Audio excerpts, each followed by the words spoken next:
उपासकानां यदुपासनीयम् उपात्तवासं वटशाकिमूले तद्धाम दाक्षिण्यजुषा स्वमूर्त्यां जागर्तु चित्ते मम बोधरूपम् अद्राक्षम् अक्षीणदयानिधानम् आचार्यम् आद्यं वटमूलभागे मौनेन मन्दस्मितभूषितेन महर्षिलोकस्य तमोनुदन्तं विद्राविताशेषतमोगणेन मुद्राविशेषेण मुहुर्मुनीनां निरस्य मायां दयया विधत्ते देवो महान् तत्त्वमसीति बोधम् ममाद्यदेवो वटमूलवासी कृपाविशेषात्कृतसन्निधानः ओङ्काररूपाम् उपदिश्य विद्याम् आविद्यगध्वान्तम् अपाकरोतु अपारसच्चित्सुखवारिराशेः यस्योर्मिमात्रं भुवनं समस्तं गुहाहितं तं रमणं गभीरं चिन्ताविहीनं हृदि चिन्तयामि देहं मृण्मयवज्जडात्मकमहं बुद्धिर्न तस्यास्त्यतो नाहं तत्तदभावसुप्तिसमये सिद्धात्मसद्भावतः कोऽहं भावयुतः कुतो वरधिया दृष्ट्वात्मनिष्ठात्मनां सोऽहं स्फूर्तितया अरुणाचलशिवः पूर्णो विभाति स्वयम्.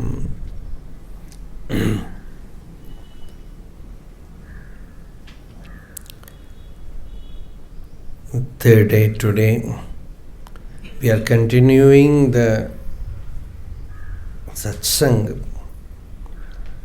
on Bhagavan Buddha's life and teachings.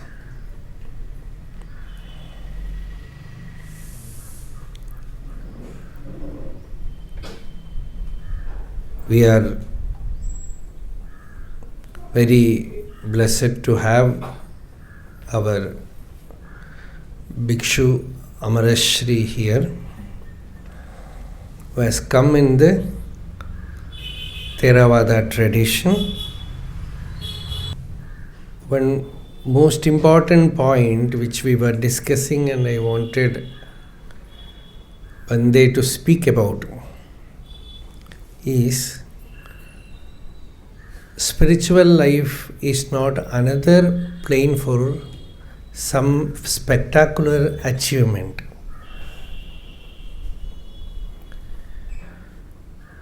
Because people come to spiritual life, especially to Tiruvannamalai, with that kind of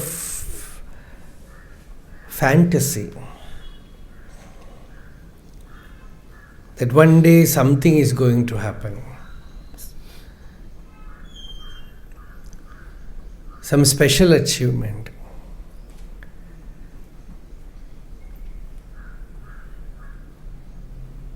There is only two things regarding our life. The most important thing is very simple. It is our daily life. That is the time when you wake up and time when you go to sleep, in between. How you live. That way of life.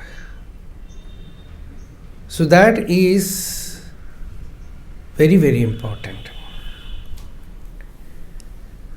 And regarding Jnana, it is also not that one day you achieve it and over. No. When we say so, it means what?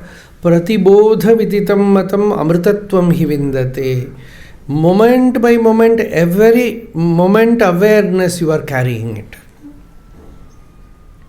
So the whole life you become alert, the whole life you become wakeful. Every moment you are carrying that lamp.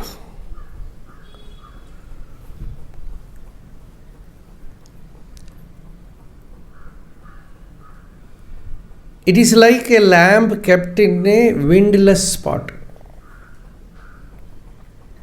Nivata Deepa.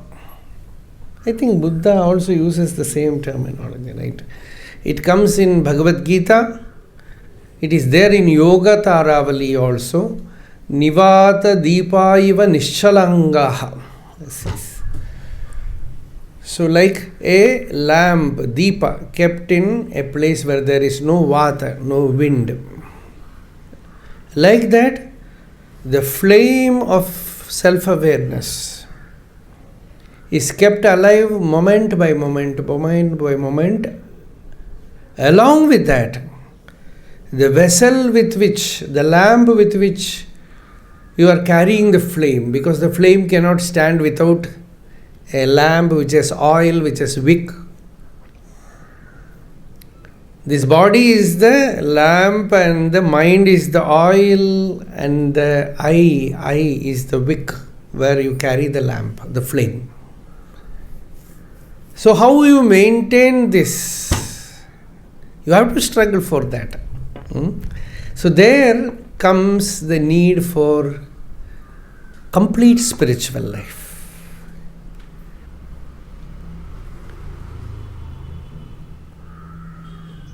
I was discussing with Bande about this monastery, monastic life, everything. See, it is not that everyone has to become a monk. We know here, Brahmins were not monks, most of them. They were all family people, householders. But what is expected from them is to live like a monk. That is, nothing else should be done. That is what is expected from them. And a Brahmana means what? You can be a householder, but your life is spiritual. Your life is spiritual. You are not for anything else. So from early morning to night, all your life, you are not doing anything to get anything, to earn anything. It is only to keep yourself pure, keep yourself awake, keep yourself meditative, no attachment, no aversion, friend of all, not seeking any possessions, all these things, characteristics that are expected from a monk. That is why Buddha, many places he speaks about, there is a kind of antagonistic propaganda that Buddha was against Brahminhood. Even now I went through the Google where he said he challenged the Brahmin authority. All those things, Many places he says Brahmana and Shramana. Brahmana and Shramana. Almost the same qualities. So Brahmana means, in today's context, you can interpret it in an elaborate way. The traditional Brahmins, of course, they are there. But for the common people, we can interpret, you are leading your normal life. You are not taking to monkhood. But you have taken the resolve to be purely spiritual. Completely, no other. Many people are there in Tiruvannamalai. I am not telling that you should do. No, this is not a vidhi. This is simply stating the fact, that's all. So, that kind of life is possible, where tamevaikam janatha atmanam anyavacho vimunjatha amritasesha setuhu. The Upanishad gives in one mantra the essence. It says, know the Atma and leave aside all other pursuits. This is the royal bridge to immortality. Amritasya esha setuhu. So those who take it so seriously, completely involved in that, but that also, not by yourself. That is it.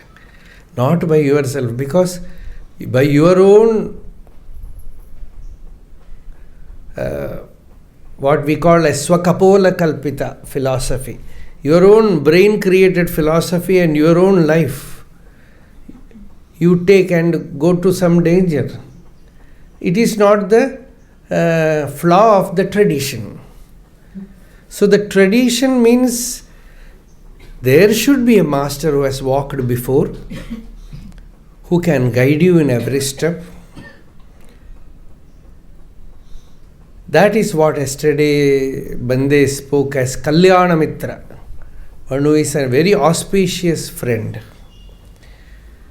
And this word, first I heard from one devotee who went to Sri Lanka and told that this beautiful word is there. I thought, oh, it's very beautiful. I thought it is only in Buddhism. Then I saw in Ramayana, Sita telling to Hanuman that Rama is my Kalyana Mitra. He is my auspicious friend who is there to guide me.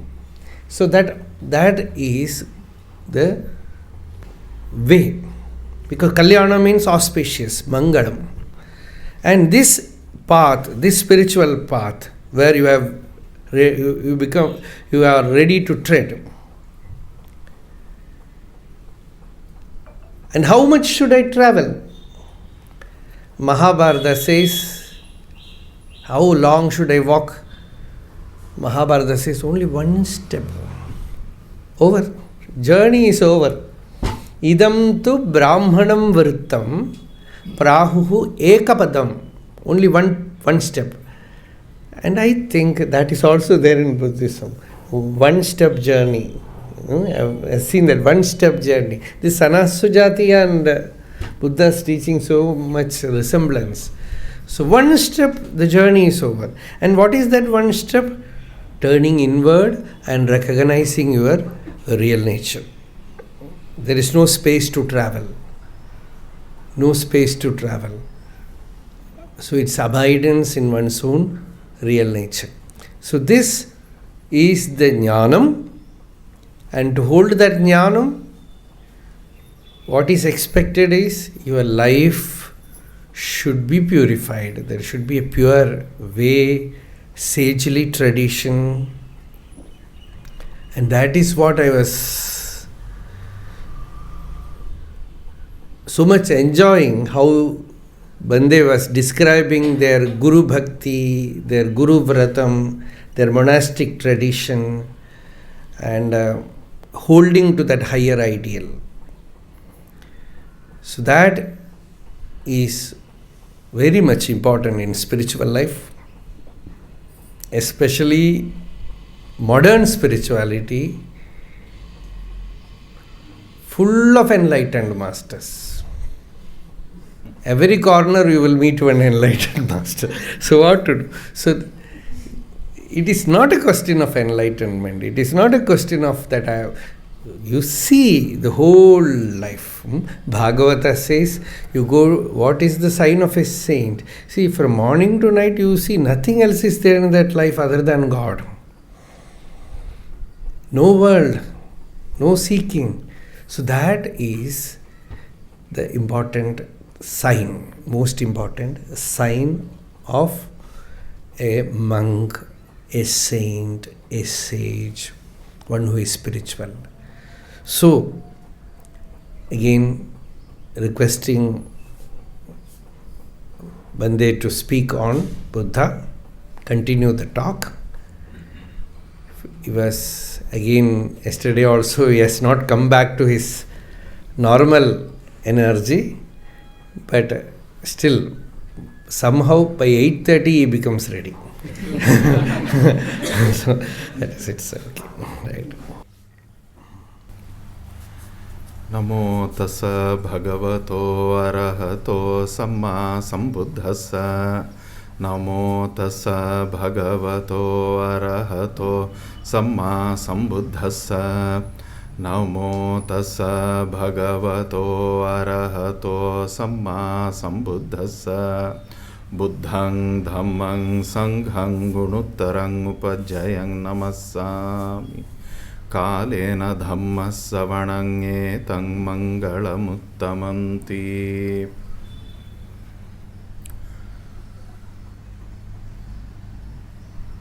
Jnānināmapi chetāmsi devi bhagavati hisa bhalata krishya mohaya mahamaya prayachasi durghe smrita harasi bhitim ashesha janto swastai smritam atimativa shubham dadasi daridriya dukkha bhayaharini khatvadanya sarvopakara karanaya sadadra chitta sarvamangala mangalye shive sarvartha sadake sharanye trambake devi narayani namostute sharanagata dinartha paritrana parayane sarvasyatri hare devi mahalakshmi namostute. Acharya's permission. It's wonderful to be back again, spending some time discussing. Of course, every time I hear Acharya give the introduction, I think, oh my God, that's a tough act to follow. What will I say? Because I come thinking of something, and then Acharya says.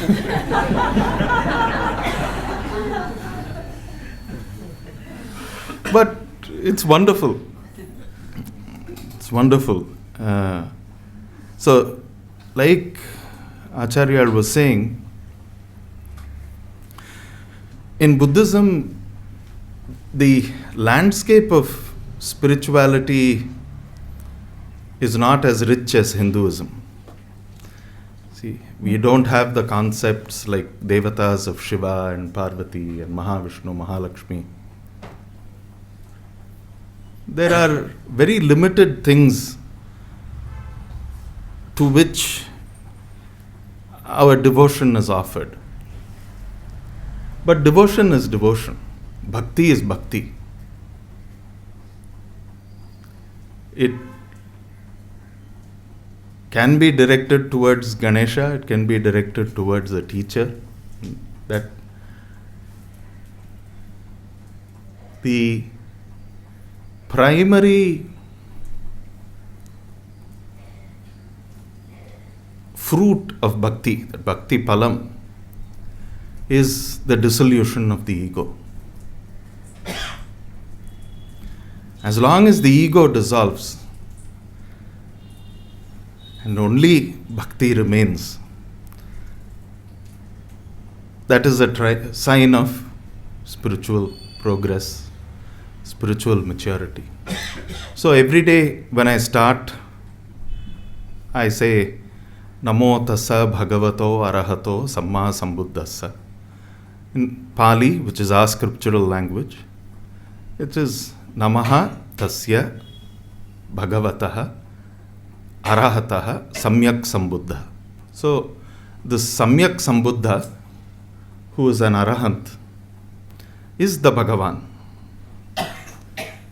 And the idea of Buddha is not an individual person. It's not about Gautama or any of the Buddhas preceding. In fact, even in the Buddha's teachings, in the Pali canon, the Buddha talks about himself only in the third person. And he always says all the Buddhas, all the Tathagatas. So, like Acharya says, it is a nilai, it is a state. And this state is achievable by everyone. It is tangible. It is approachable. With practice, it can be achieved. And then, so when we talk about Buddhism, especially Theravada Buddhism, the idea of Sharana or Sarana in Pali, Sharana in Sanskrit, Sharanagati, is most important. There will never be anything that is done, or we can't even begin our day without taking refuge in the Buddha. And Buddha is this Actually, the Buddha has this possibility of awakening within each of us that exists. It is not something external. It is not somebody external. This possibility of awakening, we take refuge in that. Then the teachings that help us in getting this possibility of realization, we take refuge in that. And then the Sangha, Kalyana Mitrata, the people who live with us, the people who help us, the people who encourage us, the people who show us our faults and our foolishness and our foibles. Those wonderful beings who are with us is the Sangha, and we take refuge in that. And then usually I add this one line, Gunuttarang Upajjayang Namasami. So when we become monks,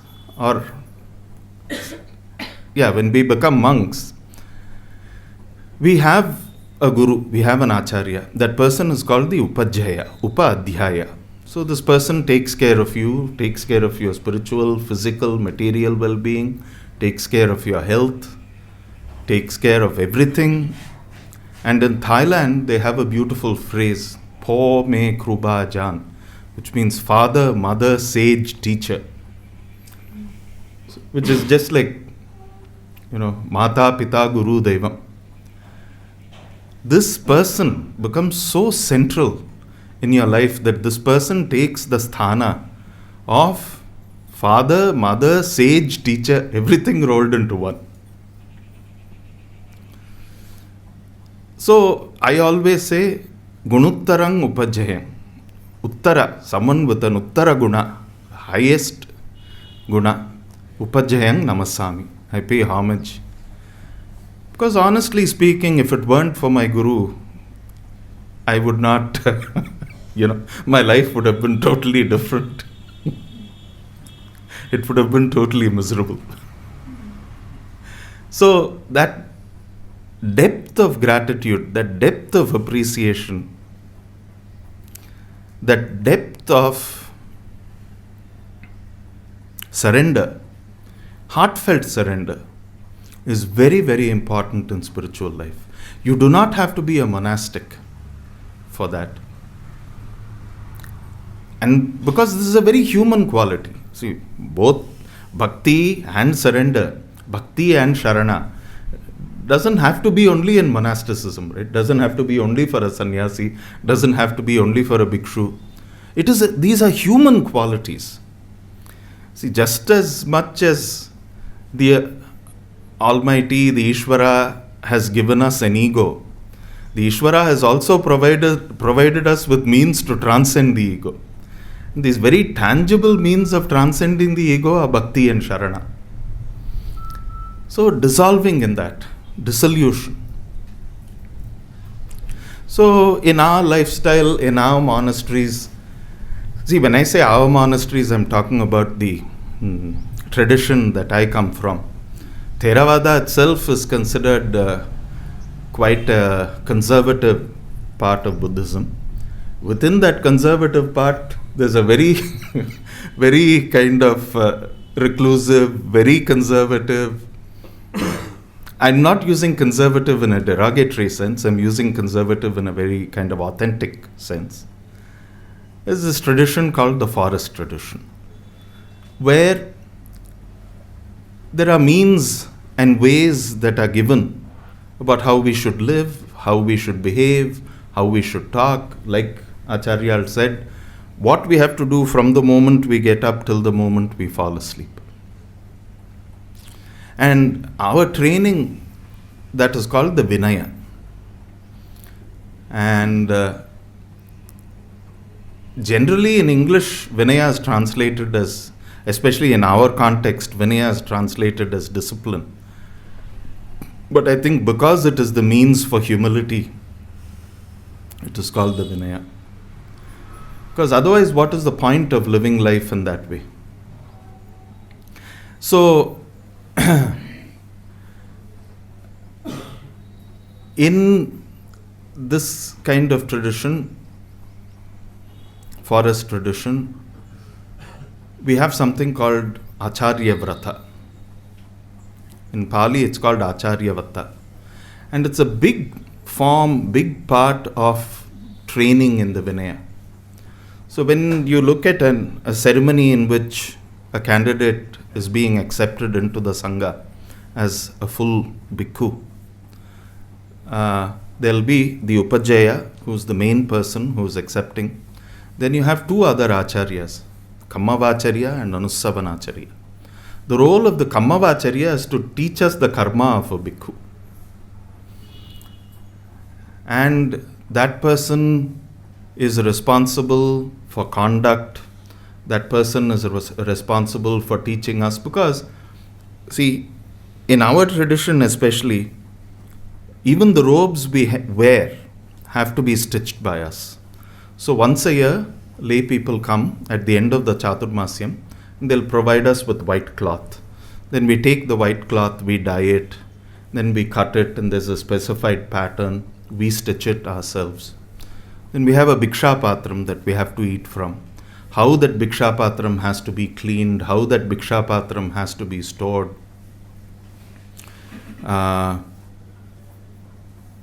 Then what are some things that are allowable in this lifestyle? What are some things that are not allowable in this lifestyle? So it's a fairly detailed, it's a high learning curve. Let me put it that way. It's a steep learning curve. So you have one Acharya, the Karmavacharya, who takes care of all that. Then the Anussavanacharya will teach us methods of meditation. If we have any doubts, we can go to him. Supervising these two teachers is the Upadhyaya. So he delegates. So generally this is the structure. So in a ceremony where a bhikshu is ordained, you need these three. But ultimately it is the Upajjhaya who has the final say, and the Sangha has to be unanimous. So in a monastery, if there are 20 bhikshus living there, and some candidate comes and asks to be a monk, and the candidate has completed 2 years of training and seems to be suitable, all 20 of these bhikshus must agree. So if it's not unanimous, that person is not given upasampada. But it is the Upajjhaya who tells the Sangha, see, so and so person is trained as an Anagarika for 1 year, he is trained as a Samanera for 1 year, and he seems to have all the requisite qualities as well as material requisites to enter the life of a bhikshu. So I propose that he be accepted. So then there is a formal statement and there is a formal agreement and all that. That is all done in the Pali language. And then the person is accepted. So for us, our kind of main object of bhakti, the most tangible object of bhakti is the Acharya, is the Upajjhaya, is the Guru. And again, when you read, so there are various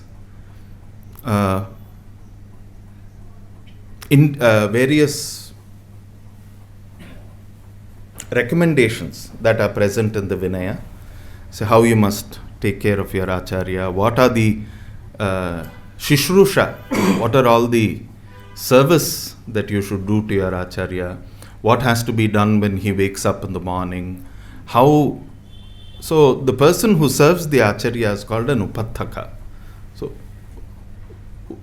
I don't know the Sanskrit for that, but it just means someone who stays close by, always at hand. Someone who's always at hand. I can't find a proper translation in Sanskrit, but in Pali, Upathaka means someone who's always close at hand. So you have to be your teacher's secretary, you have to be your teacher's housekeeper, you have to be your teacher's laundromat, you have to be your teacher's friend, you have to be your teacher's. Sometimes the teacher will ask you, what should we do? Should we do it this way? Should we do it that way? And you have to just because they ask you, it's not a question of, you have to be very respectful in approaching even when giving advice. And these are all wonderful things that we lack in the modern world. In fact, I live in Canada, so when people come and talk to us and they come and ask something, they say, "Hey, you guys." So when I hear that,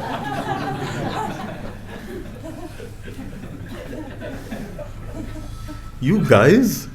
Come on." What? So, so anyway, and the first 5 years, so after Upasampada, the first 5 years is a period called Nissaya. And the meaning of the word Nissaya, the concept is that of dependence, but it actually means na swayam. There's nothing that I should be doing on my own.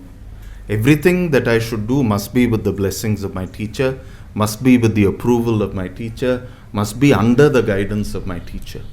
So for the first 5 years, generally, especially in traditional forest Sangha traditions, this newly ordained bhikkhu, who's called a Navaka. Navaka is someone who's new. Navaka. Nava. Someone who's Nava.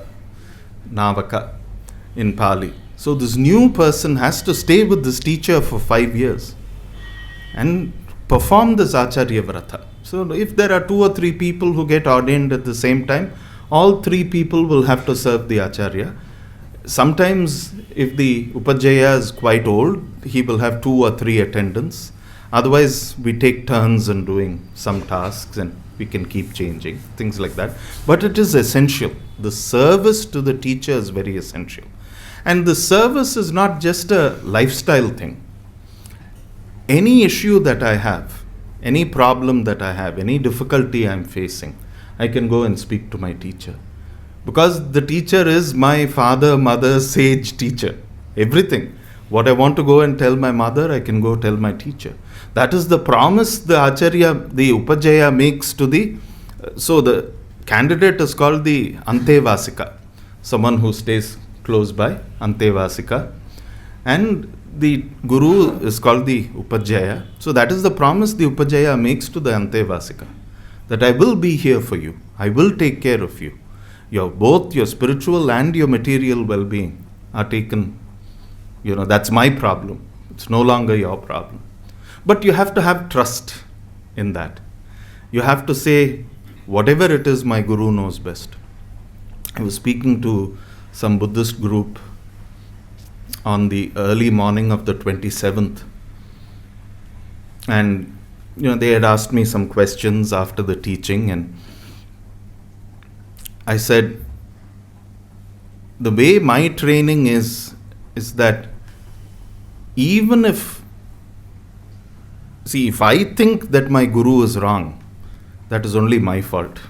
It is not the fault of the Guru. Right? There's something in me that provokes that reaction. So that then becomes my place of investigation. Why am I reacting like this? Because, I'm only 50 years old. My Guru has been a bhikshu for 53 years. So he has more experience in the robes than I've ever lived on this earth. So for me to think that he is wrong is nothing but ego. It's nothing but, or avidya, or both. Ego and avidya cannot be separated. And so that is why parampara is very important. Because any difficulty that we have had, any difficulty that we have faced, our Guru has already faced that. The Guru has successfully handled that, successfully overcome that, and is now in a position to tell you, now in a position to guide you. So that trust is very important. So that is why for this Navaka, for the first 5 years, na swayam, there's nothing I can do by myself, Nissaya. Everything has to be done with the blessing of a Guru, of the Upajjhaya. Everything has to be done in consultation with the Upajjhaya. So then after the 5 years are over, the bhikshu then becomes something called a Majjhima. So this person then is released from dependence.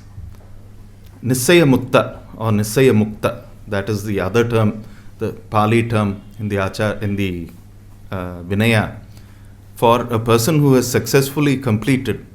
And there are certain there are certain standards that are given in the Vinaya. So once this person finishes 5 years in training, this person must know all of these chants. This person must have had a good grounding in meditation. This person must have had a good spiritual development. All of this which are guided and assessed by the Upajjhaya. And once all this is assessed, the Upajjhaya says, okay, now I relieve you from your Nisaya. Then the Majjhima becomes kind of a free agent. So then the lifestyle of the Majjhima changes, where with the blessing of your Upajjhaya, you go on what is called Charika. The Thai word for that is Tudong. The Pali word is Dhutanga, shaking off the dust. So any dust that has been accumulated during Dhuta. So shaking off that dust. So any dust that could have been accumulated. You see, sometimes people don't like staying in the same place for 5 years. And generally, if their vasana is not a vasana of surrender or bhakti, these things may be like a... So they say this training is like smoothening. Sometimes it can be with friction, and sometimes it can be easy. But still, there is a process of smoothening. There is a process of... So, whatever dust that has been collected, we shake it off. So, for 5 years, you're constantly going on tours and things like that. Not walking. Walk from place to place. So, in Thailand, it's very easy to do. It's not as good as it used to be, but now a monk from our monastery has started Dhutanga in North America. He did Dhutanga in Canada, he did Dhutanga in America, which is a big... See, this Dhutanga can be done either before our Chaturmasya or after our Chaturmasya. So we also have Chaturmasya. And for us, the Simol Langanam happens only after 3 months. So for 3 months, we have to be in the same place.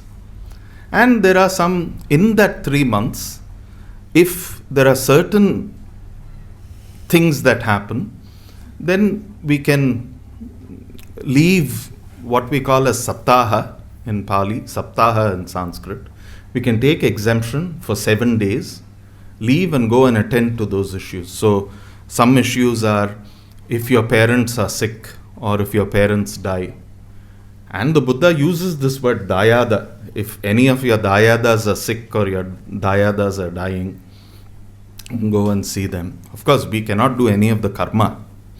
But we can go there, we can see them, we can talk to them, or pay respects after they pass away. If there is something happening in a monastery for which the requisite number of bhikshus are not available, then somebody can take Saptaha from one monastery, go and help them with something over there. If there are certain teaching invitations, these can be accepted. So there are various rules during the Chaturmasya that you can avail of to go for 7 days. But this monk who has to do this Dhutanga in Canada or in America can typically only do it from, say, April or May till about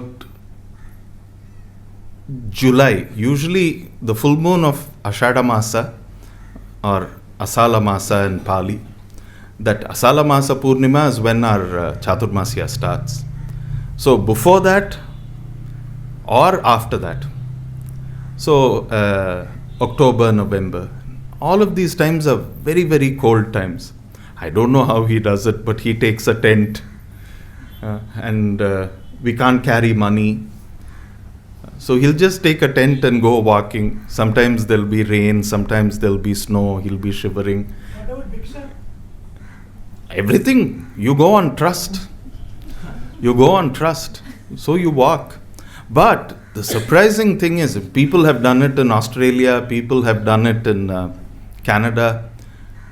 Not one day has a monk gone hungry.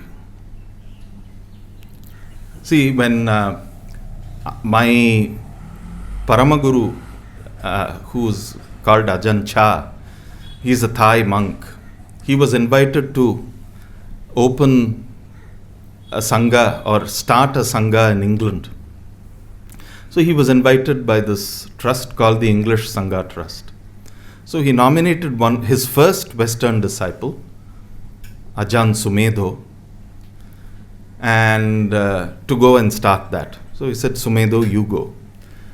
So Ajahn Sumedho said, yes, but what will I do? Thailand is a Buddhist country. Everyone knows how to treat monks. Everyone knows that, if they see you walking at a particular time, they know they have to offer you bhiksha. If they see you in the evening, they'll invite you, they'll wash your feet, they'll give you a place to stay, give you something to drink. All this cannot happen in England. It's going to be so difficult. So Ajahn Chah looked at him and said, Sumedho, are you telling me there are no generous people in England? So the human heart responds, whether it's America or Canada or India.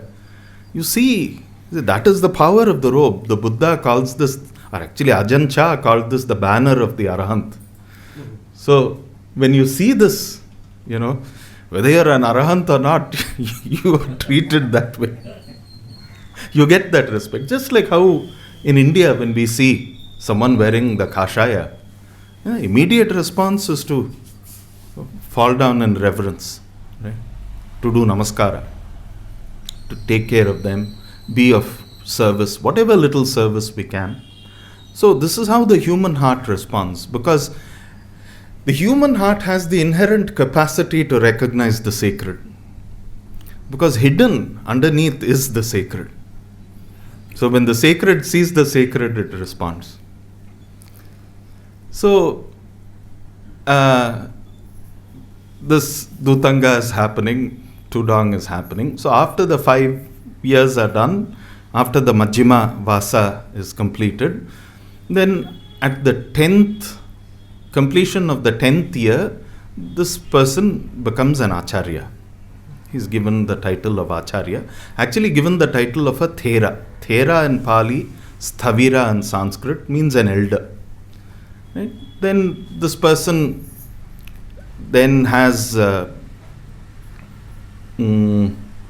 certain other duties added on, more kind of teaching duties, more kind of lecturing duties, things like that. But it's a very prescribed path. It's a very gradual path. It's not as if someone becomes a bhikshu and then immediately goes off and starts his or her own monastery. There are cases like that. Or somebody becomes a bhikshu, suddenly goes off and starts teaching. See, there's no cultivation. There's no water in the well. What can you give others?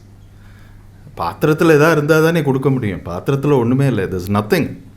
There's no capability, there's no understanding, there's no maturity. So all these things are cultivated over this period. And general kind of training that happens. And all the time with devotion, all the time with surrender.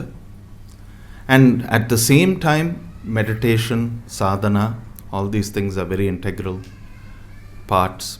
In fact, there is another monk who was Sahapati of my guru, and he would say, see, when you're serving your teacher becomes your object of meditation.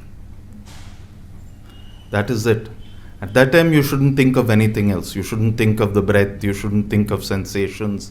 You shouldn't think of, Maranasati. There are all these anusatis that we do. Anusati is the remembrance that we do as meditation. So he says, when you are serving your teacher becomes the object of your meditation. So you sit and you close your eyes, you picture the form of your teacher. And that is the way to grow bhakti. And all the time you watch. It's a beautiful training. You're always watching your teacher. What does he like? What does he need?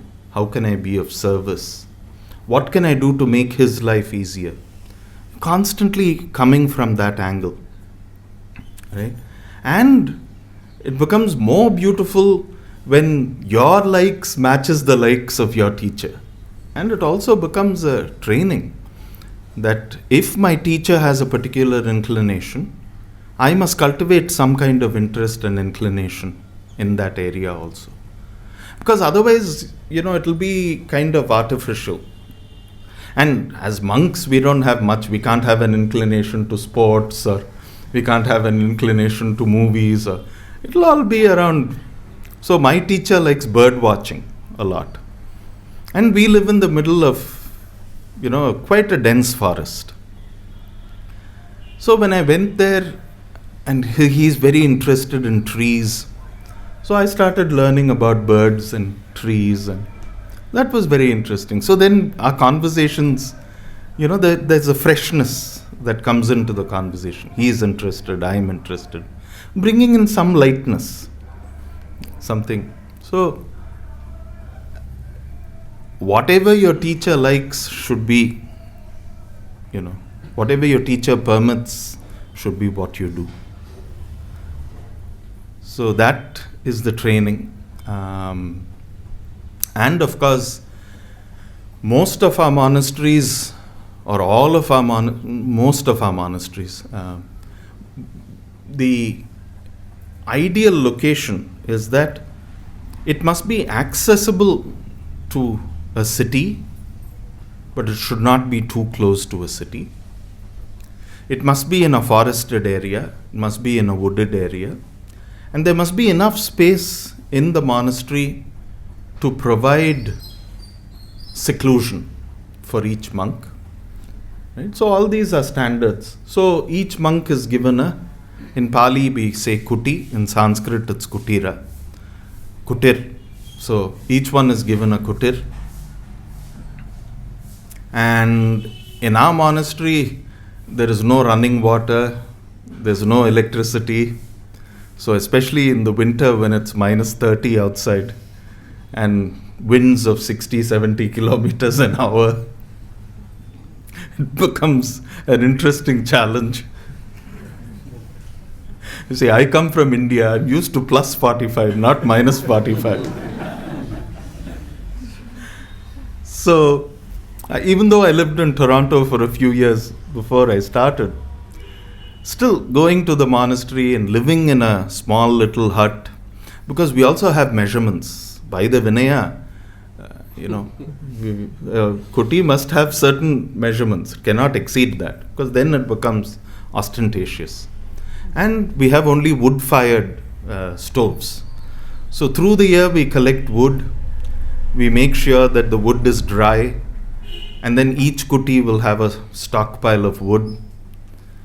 Luckily we have a main building where... Cut the tree.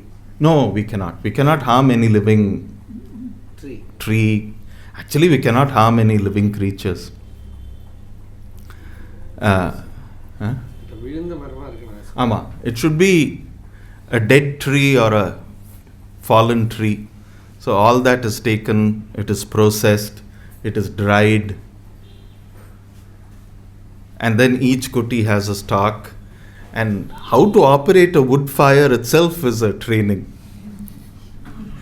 It's not as if you put the wood and then you go to sleep and you wake up next morning at 3 o'clock, 3:30. Impossible. You have to put some wood, make sure it's burning, then you have to feed it again. So it's quite a practice. 2 or 3 times you wake up in the night to make sure that it's going. But so then in the main building of the monastery, there is electricity and running water. So monks can go there, and there's a separate building for the monks where we can go and wash and shower and use the washroom. And we have common laundries and everything is shared. We have common library, common office. There's no, this is my space. That thought is never there. Everything is common. Even the kutis cannot be locked. Right? And so it is a life of surrender, and it's very important that the surrender happens, because this is what makes this life possible. What makes this life possible. Yes? What is the daily routine in your monastery? Very good question. So daily routine, usually we wake up around, depending on the monk, between 3 and 4. And usually after 4, we start walking to the main building. Because it's a large campus, the walk can be anywhere from 15 to 20 minutes. I do a little bit of pranayama. Other monks can do Tai Chi or Qigong or yoga or whatever. Then we walk from the kuti to the main building. Do our morning ablutions. At 5 a.m., the entire community. So we also have guests living in the monastery. So apart from monks, we have 2 lay people who are full-time residents, and they have volunteered. So they live, because by our tradition, we cannot drive, we cannot use money, we cannot cook. So we need people to make sure all this happens. So we have 2 people who live there in the monastery. They are volunteers. They usually retired.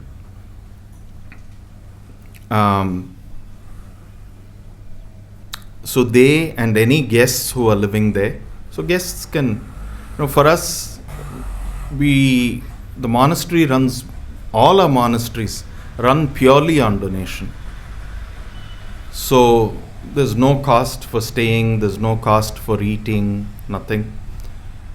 But we have a thorough vetting process, so people apply to come and stay.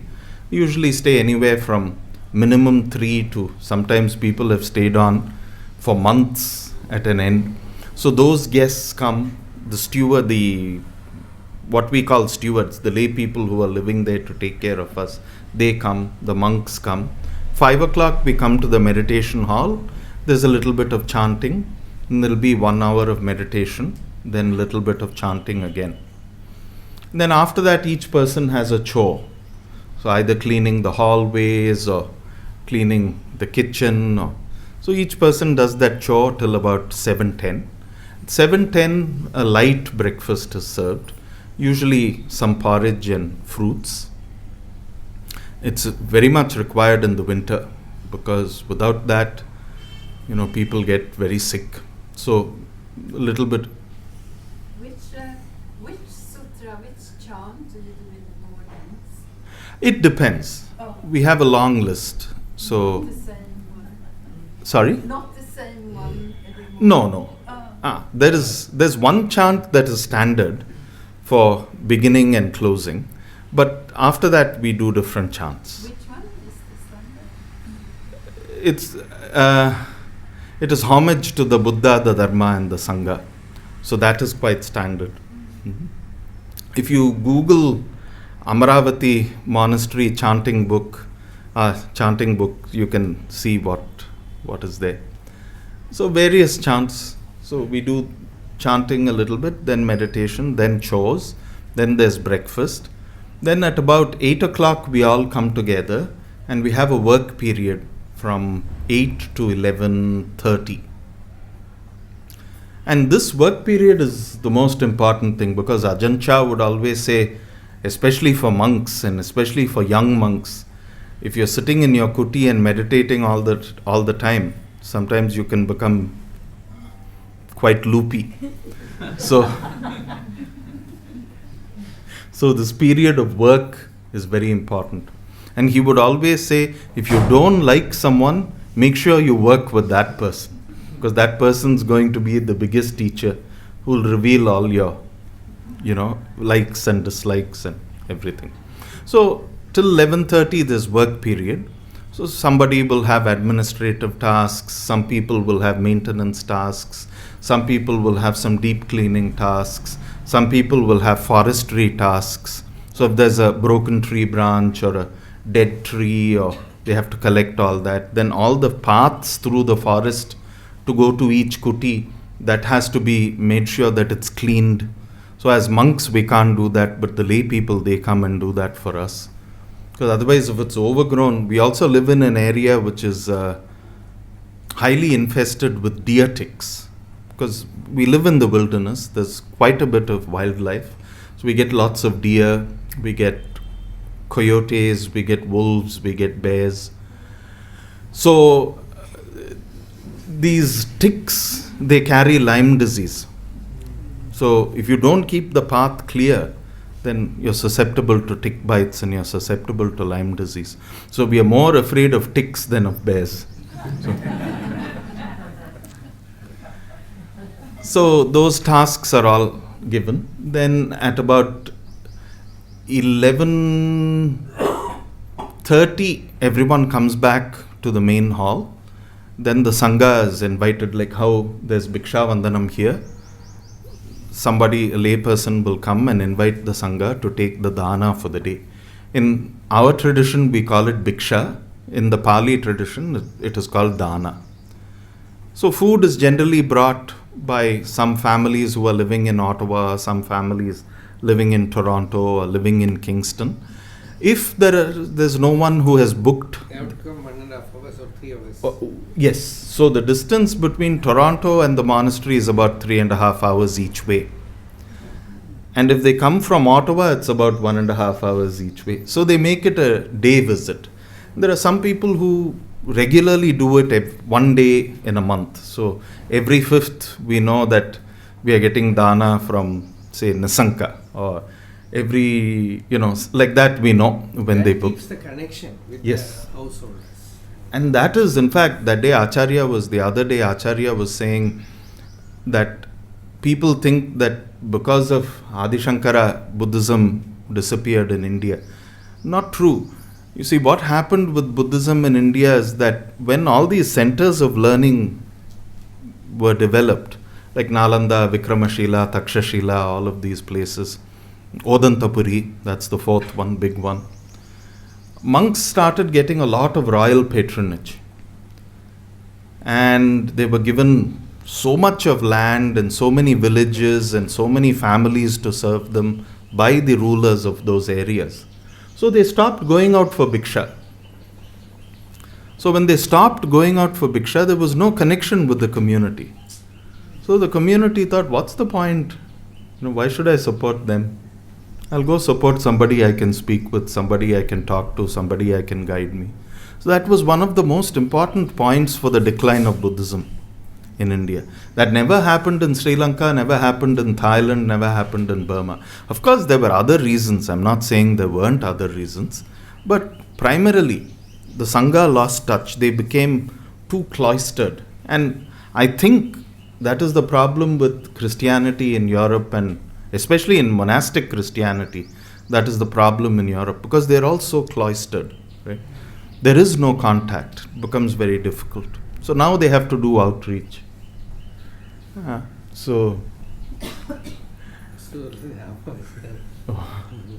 So that, like Acharya said, that becomes a great point of contact. But otherwise also, you see, our closest town is Perth. Meditation people also become very selfish. Because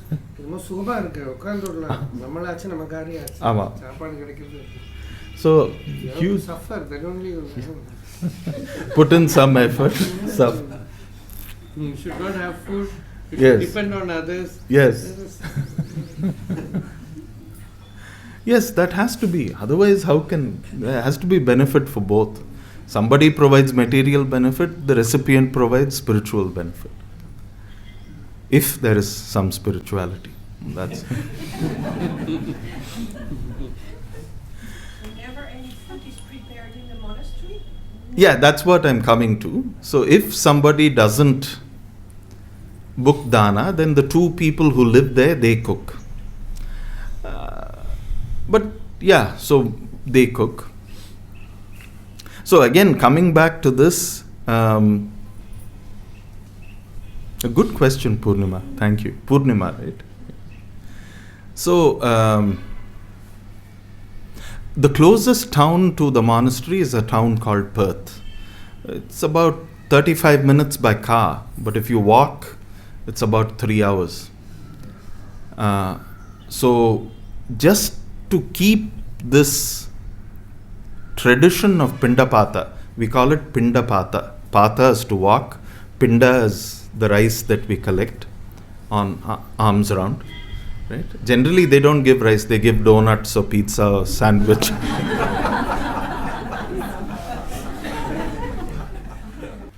So, just to keep that tradition of Pindapata alive, some of our junior monks have started walking once a week to Perth. So, whether it's rain or snow, every Wednesday they leave the monastery at 4 in the morning. Right? They reach Perth because not 4, they'll probably leave at 6. Yeah, 6 in the morning. By the time they reach Perth, it's about 9:30. Then they take their bhiksha, they walk back, they sit in a park and they eat, and they walk back for another 3 hours, 3.5 hours. So they're back by 2:33. So it's wonderful to see that kind of dedication, right, and that kind of commitment. Of course, I have not done that. But hopefully, I'm hoping that I'll be able to join them when I go back in the spring. Only in Mahayana monasteries, because they were given their own land. So when monks and nuns went to China, they went out for bhiksha. Now in China, no one knew the concept of what bhiksha is. So they'll be walking, they won't find any food, they'll come back, they'll remain starving. So much so that there are gathas in Sanskrit that have been written by some nuns, where they say we couldn't get food to eat, so we boiled water with some pebbles in it and drank it. So the warm pebbles in the warm water will go and give us a feeling of... Then, of course, they got into all kinds of physical discomfort. So what the Chinese said was, we're not giving you food, but we'll give you land. So on that land, whatever you grow, you can eat. So that's why Mahayana monasteries, monks and nuns are allowed to grow their own food. We are not allowed to grow because we are not allowed to dig the earth. So Mahayana monasteries are all vegetarian, and in Mahayana they grow their own food, like they can grow their apples, fruits. So if you go to Thich Nhat Hanh's monasteries, all of their monasteries have orchards that the monks and the nuns tend, and they eat that.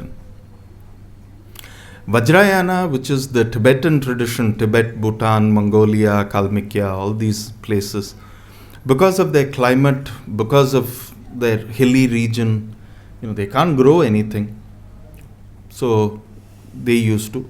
Now recently, His Holiness the Dalai Lama has said that most of their official institutions will serve only vegetarian food. So they are moving towards that. But also, if you look at the tradition that I come from, it's in the most impoverished part of Thailand. It's called Isan, northeastern Thailand. There's no possibility of agriculture because the soil is so poor. And you can't grow beans, you can't grow vegetables. With great difficulty, they get one crop of rice a year. So most of the people there are hunter-gatherers. So when monks go on Pindapat, especially in Isan, they get rice, they'll get some chilies or something. Or if they have gone hunting, they found some mushrooms or greens. But even now, with all of this modern conveniences, when Thai people bring dana and they see a monk who's vegetarian, they feel they're saying, why are you vegetarian? We can't feed you. There's so much delicious food that we enjoy and we want to offer you. You enjoy.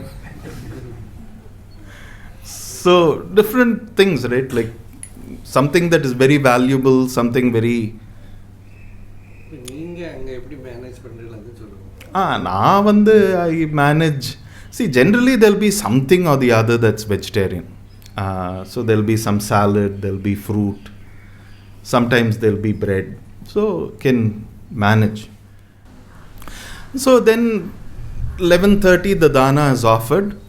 The Sangha comes together. We chant what is called the Anumodana. Anumodana is very important. We chant that to express our gratitude, express our appreciation for the generosity. We also delight in the generosity of those people who are supporting us. A very uplifting experience. In fact, the first time, on the first day after becoming an Anagarika, I was sitting with the Sangha and chanting the Anumodana. What is Anagarika? Anagarika, so when we train, there are different levels.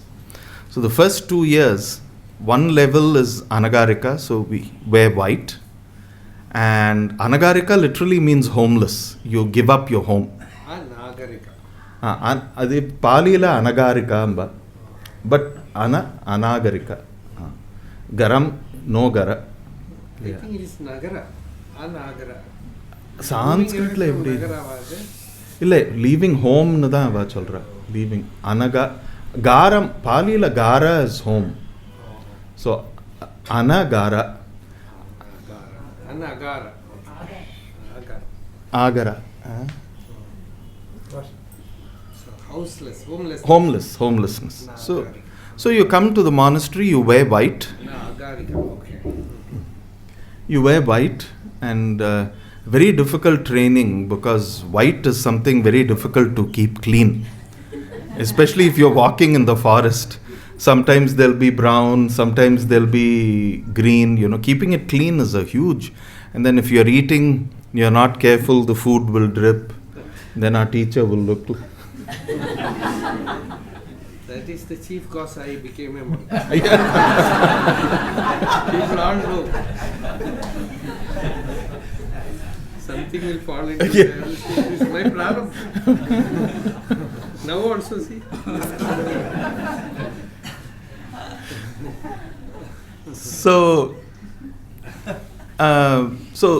And they have 8 precepts. So, should not kill, should not steal, Panatipata Veramani, Adhina Dana Veramani, Musavada, should not lie, Abrahmacharya Veramani, so total complete celibacy, not taking any intoxicants, not doing any adornment or beautification, not getting involved in entertainment, and not lying on high and luxurious beds. So basically not being indulgent with sleep. So these are 8 precepts. You train with these 8 precepts for 1 year.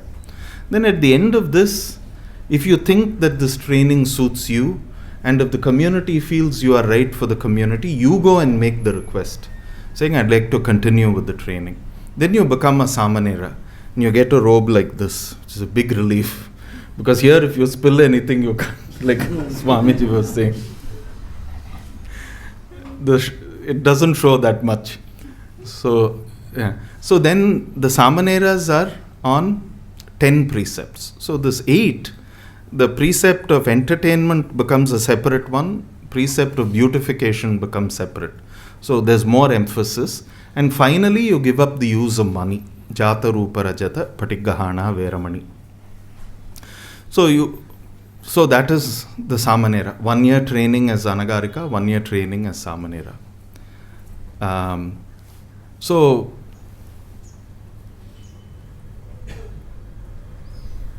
I don't know why I was talking of Anagarika. Anyway. Yes. So the first time, Mama, thank you. So the first time, on the first day, so usually Anagarika and Samanera ordinations happen in the evening. So the evening, my Anagarika going forth happened, and the next morning, everything routine and all. Then 11:30, we are sitting for the meal, and I had to chant the Anumodana for the first time. I literally cried because it was so moving. My mother flew from Chennai to the monastery to see that. Then when when I became a Samanera, she flew in. So after becoming a Samanera, you're allowed to go with the bhikshus on Pindapata. Samanera is also okay. Also Oka, but only 10 precepts. So that's the second level of training. So Amanera is what? Difference between monk and...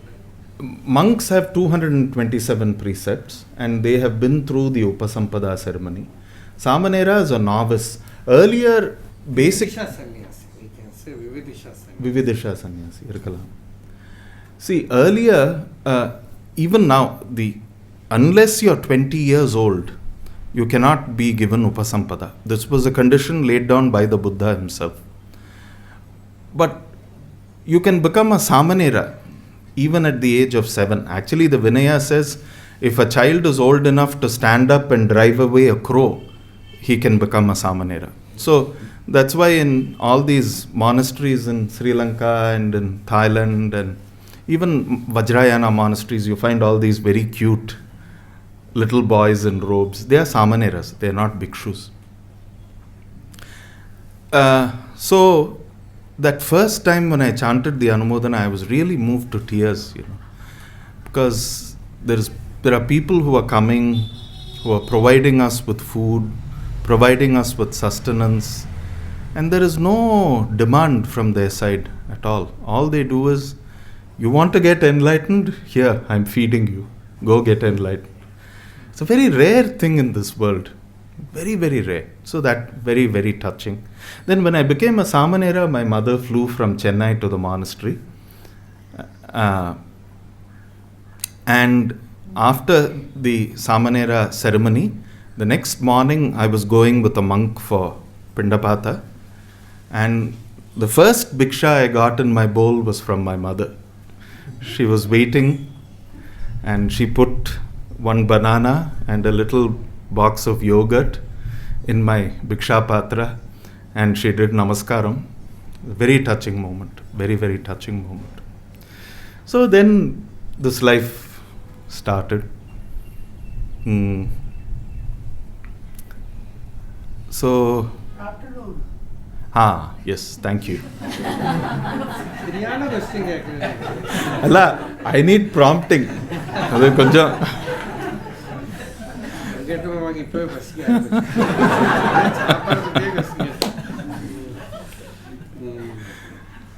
So then 11:30 we chant the Anumodana, we eat our bhiksha, eat our dana.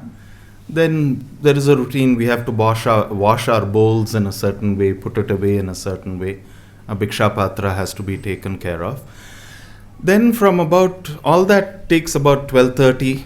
So between 12:30 and about 6:30 is free time for everyone in the monastery.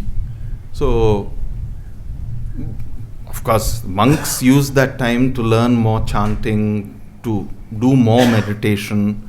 Also the guests who come there, some of them are very serious, they meditate a lot. Or we can go out walking for physical health. See, we are very close to a lake. So in the winter, the lake completely freezes, so we have the ability to walk on water. Supernatural powers.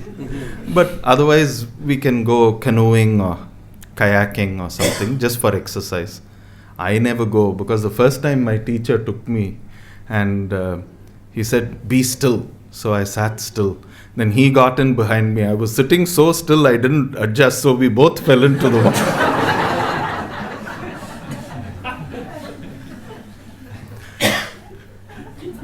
So he told his mentor that. So this is what happened. And his mentor started laughing and he said, he was just following your instructions. You said be still. He was still. So then till about 6:30 all that happens. 6:30 people come back to the main building, again have a wash or something. Then we are allowed something light. So maybe juice or some dark chocolate or some cheese or whatever is available. Very light, just to keep us going. So we have that. 7 o'clock we come back to the meditation hall. Again chanting, meditation. Again closing chanting. So that takes us up to 8:30. Then 8:30 to 9:30 again some kind of domestic needs. Laundry or something. Maybe we want to have a bath before going to bed. Have a shower. Then go back to the kuti. Generally monks meditate a little later also, till about 11:30. We go to bed. So this is the routine at the monastery. 4 hours of sleep is enough? It becomes enough. It becomes enough. 4 to 5 hours becomes enough. But of course, if you're sick or something, you need more.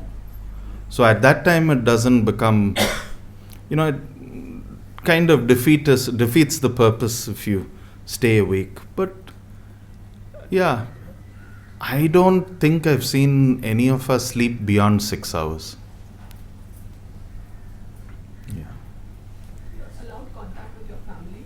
Yes, so that is a big thing. So the Buddha said that with parents, with siblings, and with Dhyadas, when you become a monk, it is not, the relationship doesn't come to an end. So generally, yes, we are allowed contact with family. But again, we also know, see, when we go home and we stay at home and all that, we are so used to a certain atmosphere, we are so used to a certain way of life, that beyond a certain point it becomes difficult, because people are always coming, seeing, and all they want to do is talk about family stuff. The TV is shouting, Arnab Goswami is shouting. So walking meditation also required. yes. Like him. So we do walking meditation also, especially in the Thai forest tradition, that is very much emphasized. So we do 1 hour of walking. So generally the afternoon routine, 1 hour of walking, 1 hour of sitting, 1 hour of walking. And so walking meditation is so you have a path, it has a set beginning and a set end. And when you're walking, all your attention is only on walking. So at that time you don't look around and look at nature, look at flowers, look at birds, nothing. And it's done out in the open.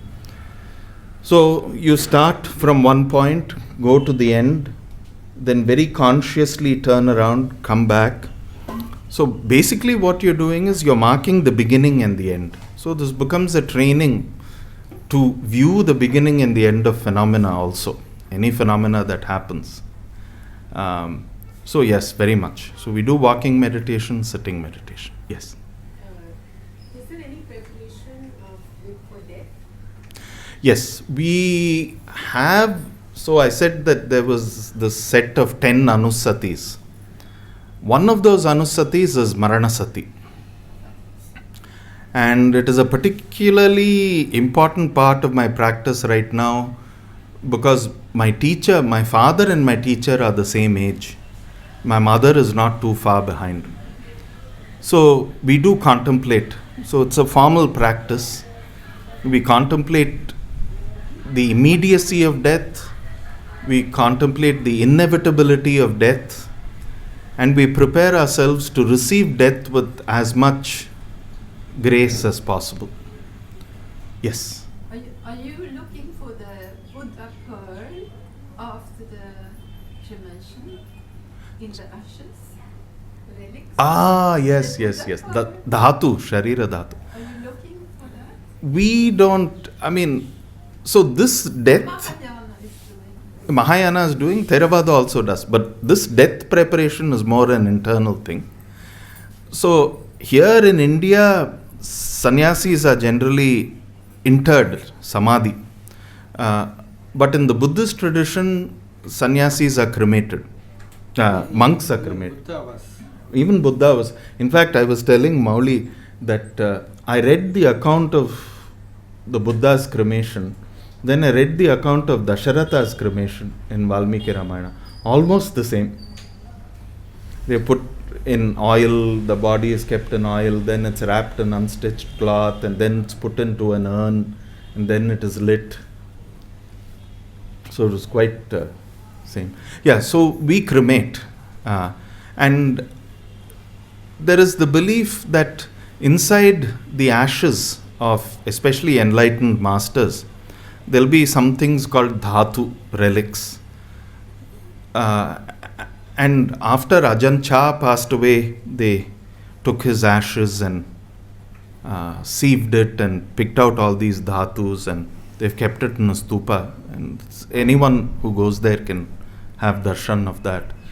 And it's amazing, because some of these dhatus, they almost look like jewels. It looks like, so I don't know what the scientific explanation is, but for the bhakta in me, it is a great... So why is it not in Hinduism then?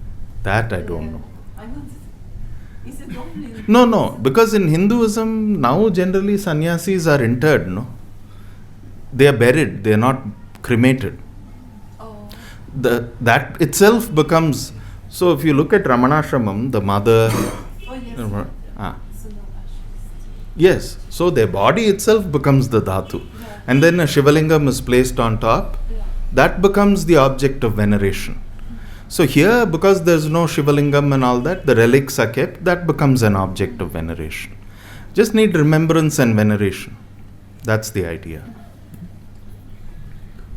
Please tell us about how you came to your guru. Ah. 10 minutes. Yeah, we'll come to... Swami, do you have a formal Vipassana meditation training? I have attended it. See, the Thai forest tradition, the most important thing is that it is a way of life. So, Ajahn Chah and his teacher Ajahn Man, he was actually the revitalizer of the Thai forest tradition. For them, technique was not important, because technique has limited scope, limited effect. For you to live as a monk and live as a virtuous monk for 50, 60 years, a technique is not going to help you. It is a whole lifestyle that is going to help you. So, yes, some monks go. When I was a lay person, I have been to many Goenka retreats. In fact, that was my first exposure to Buddhism in any concrete way. Before that, I wasn't very... But for me, the important thing was not whether this was Hindu or Buddhist or something. That wasn't. So, in our tradition, and my teacher has a very good analogy. See, if people take on one technique and they are so grounded in that technique, and for them only this technique is right, every other technique is wrong. My teacher would always say, look, to build a house you need a toolbox. You need a hammer, you need a saw, you need a screwdriver, you need nails. So for different things you need different tools. Different problems you need different techniques of meditation. So we are given good grounding in different techniques of meditation, and depending on our personality, after trying it all out, so all this happens in the first 5 years. We try out breath meditation, we try out sensations, kayagata sati, that is bringing awareness to the body. Then we try devotional practices like Buddha, Dharma, Sangha, Devata, all of these. Then there are wonderful meditations which are actually very, very useful. It's called Tyaganusati and Nisagganusati. That means Pali Chaga, Sanskrit Tyaga. So any action that you have done which is selfless, you recount that. Not as a way of building ego, but to remind yourself of the inherent goodness that you have manifested in the world. So there are anusatis around that. Then there is upasama anusati. The other day we were talking about noticing the cessation of suffering, noticing the cessation of phenomena. That itself becomes an anusati. So there are all of these techniques. So you try as many of these as possible, and then you select one or two and continue. But generally walking meditation everybody does. Sitting, you can choose one of these. So yeah, we don't have like a structured, like how they do in Goenkaji's tradition, we don't have that. Yeah. Because you said But you said that only in China, but other places. Yes. So, Theravada, Mahayana has always had some nuns, and that lineage of nuns has continued. Buddha ordained women. He ordained his own foster mother, and he ordained many others. So, there was a thriving nuns community. At some point in Theravada, the lineage of nuns did not progress in India, Sri Lanka, Thailand. So it died out. Now there are some efforts to revive. In fact, about 20 minutes away from my monastery, there are three bhikshunis, one samaneri, and they have their own hermitage. So they are from the almost same tradition. So, in Theravada, especially in Thailand, they are a little more reluctant to revive that very quickly. For various reasons, practical reasons. And yes? Have you seen in your tradition how many bhikshus who have followed this disciplined lifestyle have come to realization, like we have so many saints in India? I would like to know that. See, one can never judge the realization of another person. But yes, there are many, many inspiring monks. And when some monks that I've seen, there's this feeling that I want to be like this person. So that is very strong. Very, many. Many is probably, there are quite a few. Yeah. Quite a few. Yeah, but again, realization is neither an experience nor a badge, right? So, I don't know. I find it very wary talking about things like that. So, please excuse me. Okay, Artha, 11:30. So, I leave these thoughts for your consideration. Thank you. So, today we had a very practical session. I think many of you would have decided already to take to monkhood.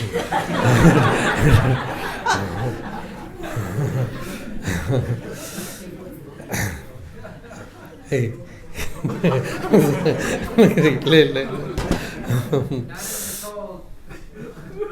Pardon? Not in the cold. Yes.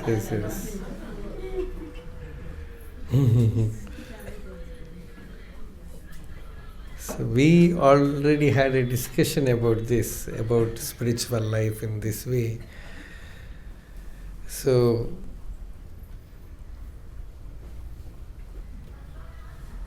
Deepthi asked, and we had an answer for that. That's what is spiritual life?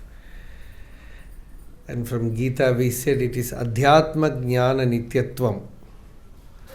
It is how you can spend your life in meditation or in a kind of spiritual state. So that is very important. That is very important. And this monastery life, monastic tradition, actually in Hinduism it was not there. Sages were living in the forest,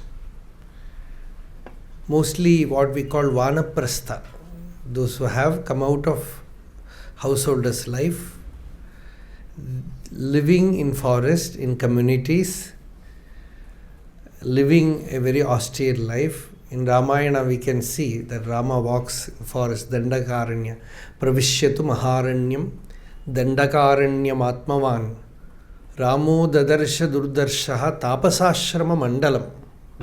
Clusters of ashramas, so many ashramas where so many tapasvis live. So they all were very austere people. And it's really spiritually very attractive, fascinating to hear all these monastic traditions. those who have that samskara, see, few people will have the samskara for sannyasa. Ramakrishna used to say that if you have the samskara of sannyasa, to such a person you put a kashaya, ochre robe in his body, he will enter samadhi. So that is the samskara of yati dharma. So that is very beautiful.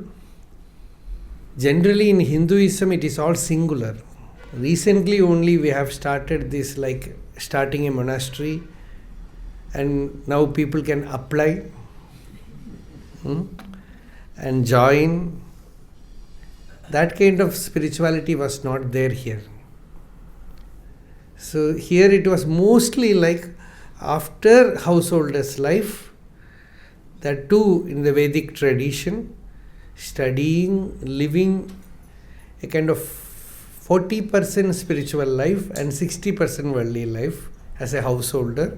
That itself is a great thing. Then the person decides to take to full spiritual life.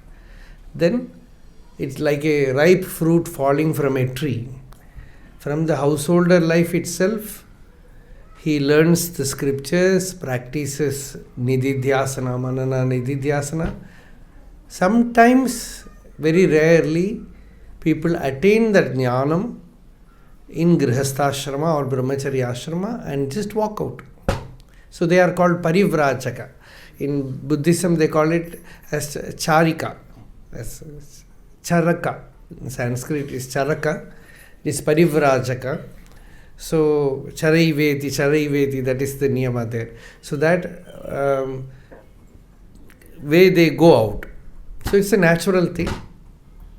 No monastery, nothing. Yatra sayam tanaha grihaha. That is the rule. Wherever evening we reach, that is our house. Wherever we get food, that is.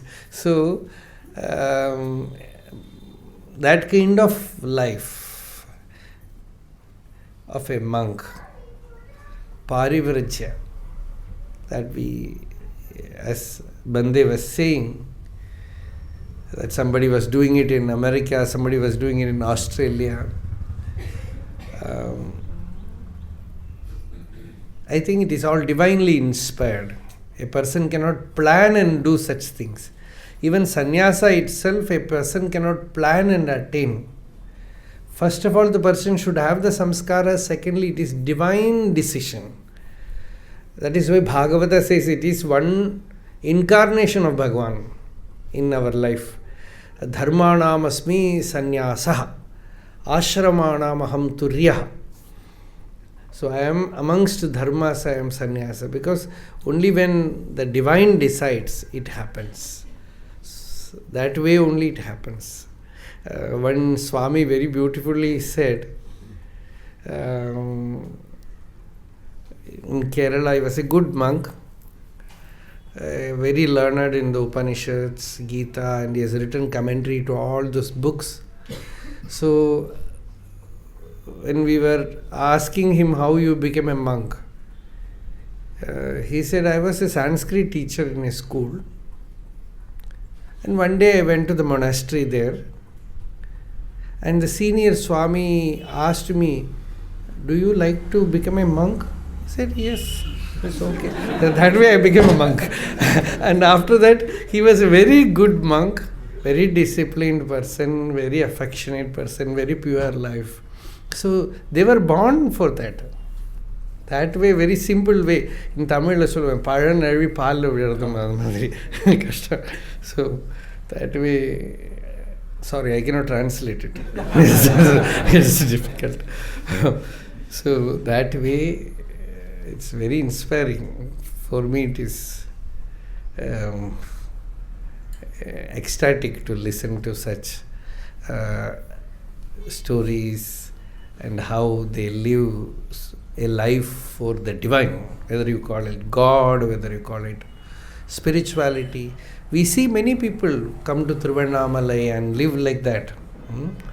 Perhaps not in the dress of a monk, but completely every day doing Giri Pradakshana, taking Bhiksha, and nothing else other than this in their life. So many are there. Probably we cannot see such people anywhere else in India. So much of collection is there in Arunachala. Arunachala is specialist in collecting such people. Bhagavan says, like a rich person collects money, Arunachala collects monks or beggars. He calls beggars. Andi Perth. Mer Tandidum Mellier Sherndini Menmai Utranai and Arunachala. He calls them as Mellier, very soft people. So such grand satsanga today we had. From this we can take something like how, as we gave the introduction, our daily life, how we can have spiritualize our daily life, challenge ourselves, not others, challenge ourselves regarding our spiritual life. When we come to Bhagavan, Bhagavan's life was so disciplined. It was so disciplined. Many used to say, you can very well predict, mostly predict, that this time he will take bath, he will come to take food this time. And that itself was a scene to watch, how he used to eat, how he used to live. And absolutely aparigraha dharma. Kaupinavantah kalu bhagyavantah. But in Bhagavan's case, he never said, you take to monkhood. He never encouraged anybody. Even when many who were very close to him tried to get his permission, he didn't give permission. But when those who were ripe to do that, like Muruganar, like many others, Vishwanatha, Swami, they all came. Bhagavan found that they have already, the fruit has fallen. Then he supported them completely, fully. Full support he gave. And in a way, he didn't organize things, because organizing means all kind of people will come. But when Arunachala prepares people, naturally it gets organized. So many, that because of that, there is a misunderstanding that Ramana Maharshi had no disciples. He had so many thousands. And many of them lived that life. Took Bhiksha in Tiruvannamalai.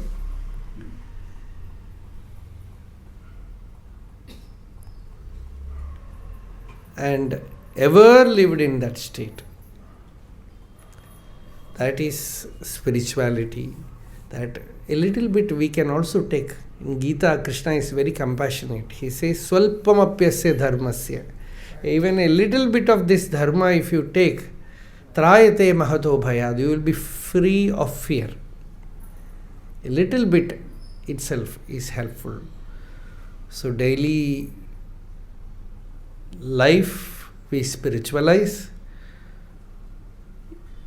Not simply when we are in Tiruvannamalai, when you go to your place also, remember this, recollect this, constant contact with saints, reading the scriptures, doing japa, meditation, everything is all needed.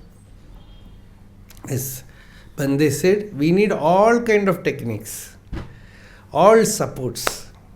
Wherever you get a support for keeping you in a higher level, you have to take it.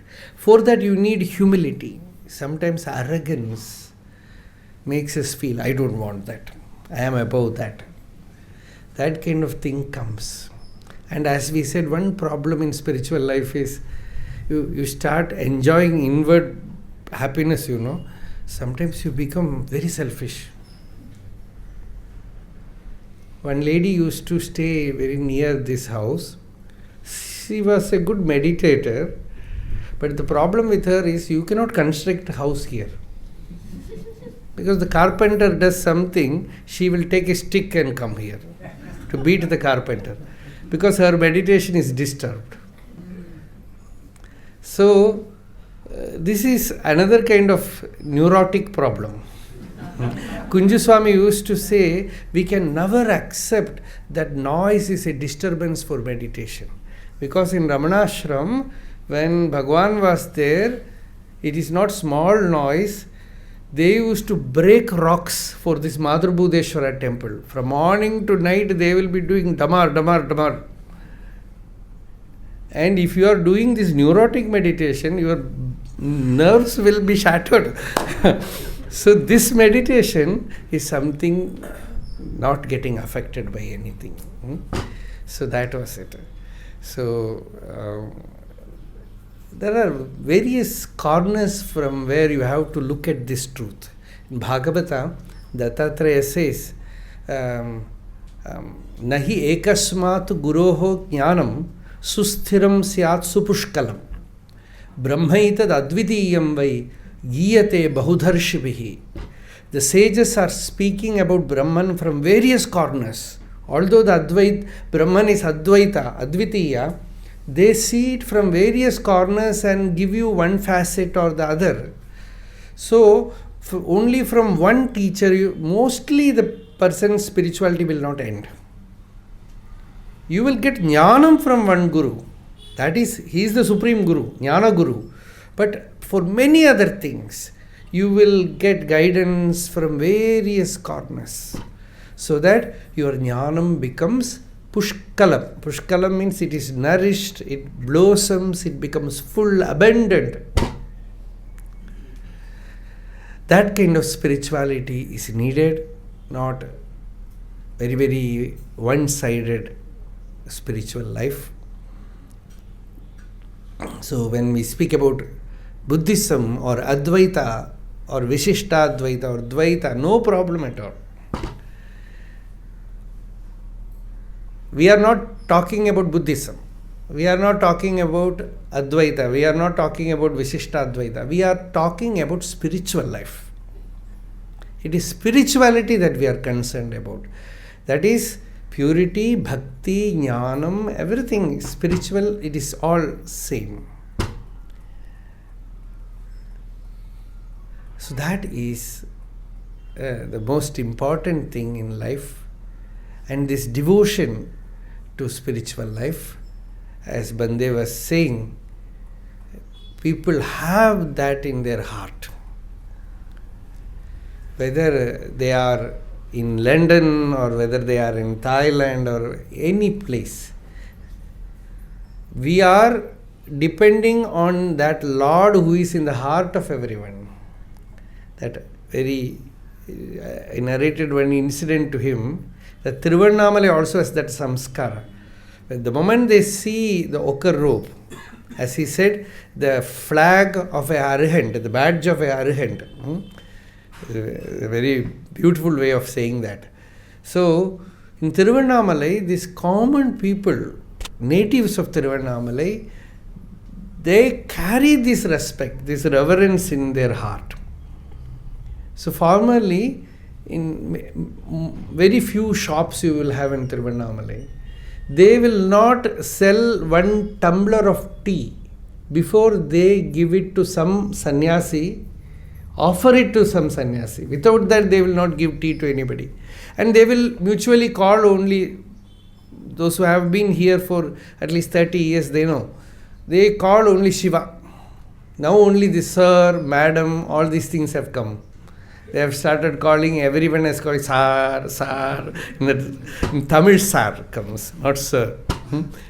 So all that thing they will, but formerly they will call only Shiva, Shiva, Shiva. Everyone they will call Shiva.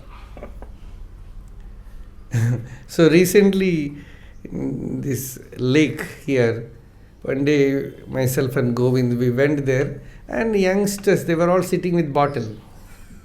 This is everywhere this disturbance is there. No? So I was hesitating whether to go down or not. Then I said, we have come all this distance, we will go there. Let them drink whatever they want. So when we were going down, this the so-called drunkards. One person stood up and said, Swami, where are? Swami, where are? He said, Swami is coming, Swami is coming. They took all the bottle and kept it behind. And they said, Swami, today is our holiday. That is why we are, as if the headmaster is coming in the school and the student is doing. So don't mistake us. Shall we go from here? And he said, you drink something, I will also drink something. Sit there, Pibada Bhagavatam Rasam, like that. So like that I will sit there. So after that, after 5 minutes, again he came to me and said, Swami, shall we, Pakatte tea kadala poi tea vaangittu varatuma? Because they are drinking something, I am not. So he says, may I bring some tea for you? Something, some tiffin for you, because they think the sannyasi has nothing, we have to offer something, and so this feeling, this is dharma. Dharma is there in the heart. So that in Arunachala it is there, not only in Arunachala, I have seen it in Kerala also, I have seen it many places. One day, in that time I was not a monk also, but the traditional Brahmin attire. I was moving from Ernakulam to Tiruvannamalai. All the while, what we were talking, Kerala has no spiritual culture. People have no reverence for spirituality. These things we were discussing. So we had to go to a petrol bunk, and especially the need was for a washroom. So when we stopped there, this person who was driving, Vishal, he went and spoke to the petrol bunk person and cleaned the bathroom. And I went there and got into the car. That time this boy who was driving, he said, Swami, please look at that person, please. He is waiting for you. So then I was really shocked, because the petrol bunk person who is fueling the car, this Vishal said, Swami, the moment you got out of the car, from that minute onwards he is waiting to look at you. Like this, he is standing with tears. And he was asking whether the Swami is from Amritanandamayi ashram or Ramakrishna ashram. No, I was not a Swami at that time, sannyasi at that time. But he was, so I told Vishal, see, we were discussing, there is no bhakti here. It is answer of Bhagavan. This Bhagavan is telling, who are you to judge? So this bhakti is there everywhere. Every place they are carrying God in their heart. They are ready to express it. You have to just call. Swami Vivekananda used to say that infinite Brahman is sleeping, call, it will wake up. You should know how to call. It will wake up. So that is the truth. So we will continue tomorrow. We had a very nice session today. We will continue. Arunachala Shiva, Arunachala Shiva, Arunachala Shiva, Arunachala. This Bhiksha mantra that we are chanting today, that is very significant, as Bande was saying. The mantra is like this. The Upanishad says, the sun is shining. Because of his light, the clouds gather and they shower, rain comes. From rain, all these grains, we get grains, rice or anything, and from that the food happens, and you eat the food, you get prana, energy.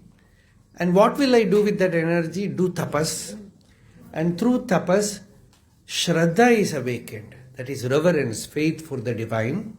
And from Shraddha, the intelligence becomes pure. Then you listen. Then you contemplate. Then you meditate. Then you attain Brahmajnana, the highest realization. So, offering a bowl of food, who knows the person can attain the highest. So it is a chance, you are giving him a chance for attaining realization. That Sujata incident in Buddha's life, she would not have thought that one tumbler of milk would have made that Siddhartha as Buddha. So that is Annam Dadam Sarvani Etani Dadati. So that is the mantra, the Bhiksha mantra here. Just Om Viradityastapati Rashmi Bhistabhif Parjanyo Varshadi Oshadi Vanaspatayah Prajayanta Oshadi